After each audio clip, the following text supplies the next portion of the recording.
হ্যাঁ, আছে। তার নাম ব্যোমকেশ বক্সী। কিন্তু এখানে একটা বড় পার্থক্য আছে। তিনি নিজেকে গোয়েন্দা বলেন না।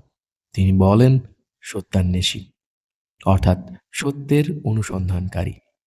এই অসাধারণ চরিত্রটির স্রষ্টা শরদিন্দু বন্দ্যোপাধ্যায়।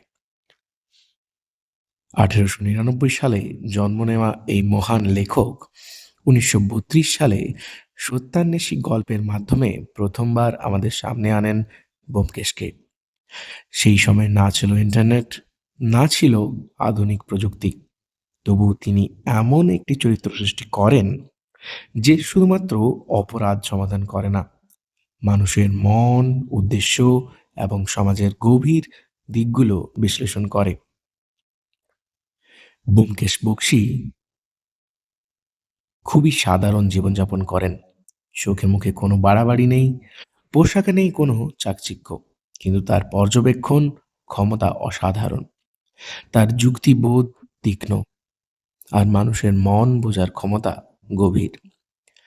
তিনি বন্দুক ব্যবহার করেন না, অতিরিক্ত নাটকীয়তা করেন না।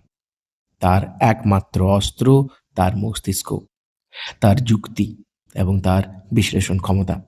সবাই যেখানে ঘটনাকে ওপর থেকে দেখে, ব্যোমকেশ সেখানে গভীরে প্রবেশ করেন।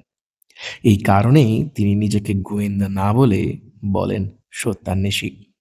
কারণ তার লক্ষ্য অপরাধীকে ধরা নয়, বরং সত্যকে প্রকাশ করা।